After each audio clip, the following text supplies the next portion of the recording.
Hello ಸ್ನೇಹಿತರೆ, ಈ ವಿಡಿಯೋದಲ್ಲಿ ನಾನು ನಿಮಗೆ ಒಂದು ಫಾರ್ಮುಲಾ ಕೊಡಲಿದ್ದೇನೆ. ಇದರಿಂದ ನೀವು ಎವರೇಜ್ ಇಂದ ಬ್ರಿಲಿಯಂಟ್ ಆಗೋದು ಪಕ್ಕಾ. ಇದು ಸೈಂಟಿಫಿಕ್ಲಿ ಪ್ರೂವನ್ ಆಗಿರೋ ಫಾರ್ಮುಲಾ.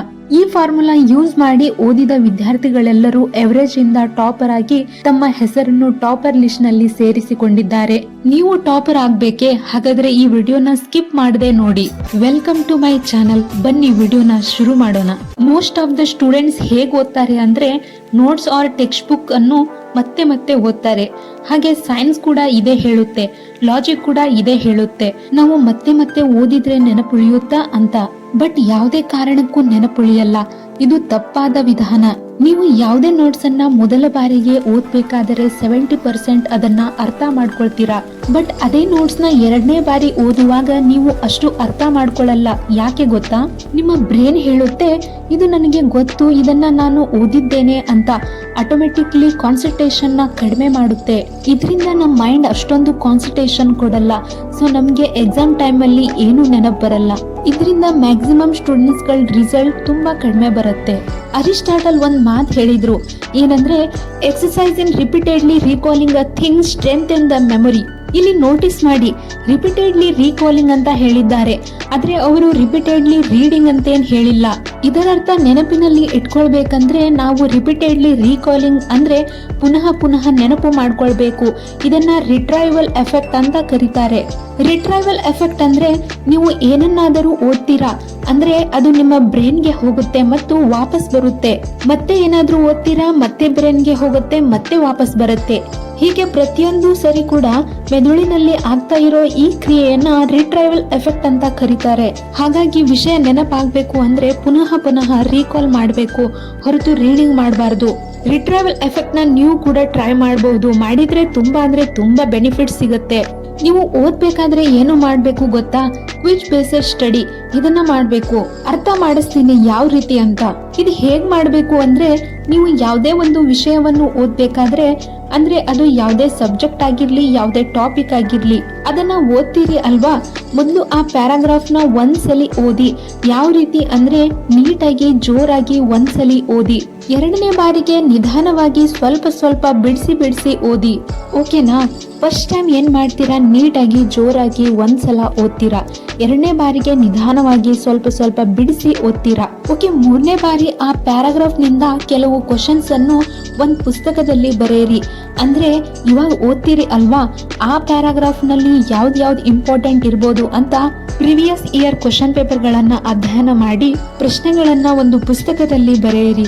ಒಂದ್ ವೇಳೆ ನಿಮಗೆ ಪ್ರಶ್ನೆ ರಚಿಸಲು ಬರಲಿಲ್ಲ ಅಂದ್ರೆ ಟೆಕ್ಸ್ಟ್ ಬುಕ್ ಹಿಂದಿನ ಪ್ರಶ್ನೆಗಳನ್ನು ನೀವು ಆಯ್ಕೆ ಮಾಡ್ಕೊಳ್ಬಹುದು.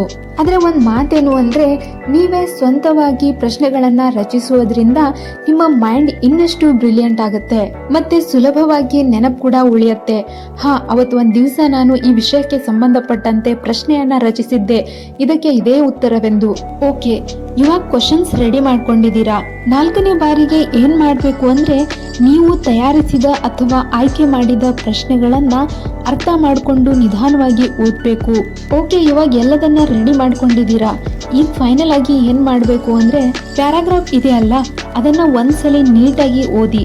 ಓಕೆ, ಇವಾಗ ನೆಕ್ಸ್ಟ್ ಪ್ರೋಸೆಸ್ ಏನಂದ್ರೆ, ಪ್ರಶ್ನೆ ಬರ್ದಿದ್ರಲ್ಲ ಬುಕ್ ನಲ್ಲಿ, ಅದೇ ಬುಕ್ ನಲ್ಲಿ ಸ್ವಲ್ಪ ಕೆಳಗಡೆ ಆನ್ಸರ್ ಮಾಡೋದಕ್ಕೆ ಸ್ಟಾರ್ಟ್ ಮಾಡಿ. ನೀವು ಸ್ವಂತವಾಗಿ ತಯಾರಿಸಿದ ಕ್ವಶನ್ಗೆ ಎಷ್ಟರ ಮಟ್ಟಿಗೆ ಆನ್ಸರ್ ಮಾಡ್ತೀರಾ?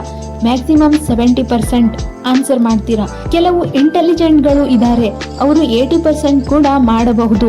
ಬಟ್ ಮ್ಯಾಕ್ಸಿಮಮ್ 70% ನೀವು ಆನ್ಸರ್ ಮಾಡ್ತೀರಾ. 30% ಉಳ್ಕೊಳ್ಳತ್ತೆ. ನೋಡಿ, ನಾವು ಓದಿದಾಗ ನಮಗೆ ಗೊತ್ತಾಗೋದಿಲ್ಲ ನನಗೆ ಇಷ್ಟು ಬರುತ್ತೆ ಇಷ್ಟು ಬರಲ್ಲ ಅಂತ. ನಾವು ಯಾವುದೇ ಟೆಸ್ಟ್ ಸೀರೀಸ್ ಅಟೆಂಡ್ ಮಾಡಿದಾಗ ಅಥವಾ ಎಕ್ಸಾಮ್ ಹಾಲ್ನಲ್ಲಿ ಹೋದಾಗ ಮಾತ್ರ ನಮಗೆ ತಿಳಿಯುತ್ತೆ ನಾವು ಎಷ್ಟು ಓದಿದ್ದೀವಿ ಅಂತ. ಹಾಗಾದ್ರೆ ಇದಕ್ಕೆ ಸೊಲ್ಯೂಷನ್ ಏನು ಅಂದ್ರೆ, ನೀವು ಮಧ್ಯ ಟೆಸ್ಟ್ ಸೀರೀಸ್ಗಳನ್ನು ಅಟೆಂಡ್ ಮಾಡಬೇಕು. ಇಲ್ಲ ಮಾಡೆಲ್ ಕ್ವಶನ್ ಪೇಪರ್ಸ್ಗಳನ್ನು ಬಿಡಿಸ್ಬೇಕು, ಪ್ರಿವಿಯಸ್ ಇಯರ್ ಕ್ವಶನ್ ಪೇಪರ್ಸ್ಗಳನ್ನು ಬಿಡಿಸ್ಬೇಕು. ಇಲ್ಲ ಏನು 30% ಉಳಿದಿದೆ ಅಲ್ಲ, ಅದನ್ನು ಮತ್ತೆ ಆ ಪ್ಯಾರಾಗ್ರಾಫ್ ಅಥವಾ ಬುಕ್ನಲ್ಲಿ ಸರಿಯಾಗಿ ಓದಿ ಮತ್ತೆ ಕ್ವಿಜ್ ಬೇಸ್ಡ್ ಸ್ಟಡಿ ಮಾಡಿ ಅದನ್ನು ಪೂರ್ಣಗೊಳಿಸಬೇಕು. ಅಂದರೆ ಮಾತ್ರ ನೀವು ಟಾಪರ್ ಆಗೋದಕ್ಕೆ ಸಾಧ್ಯ.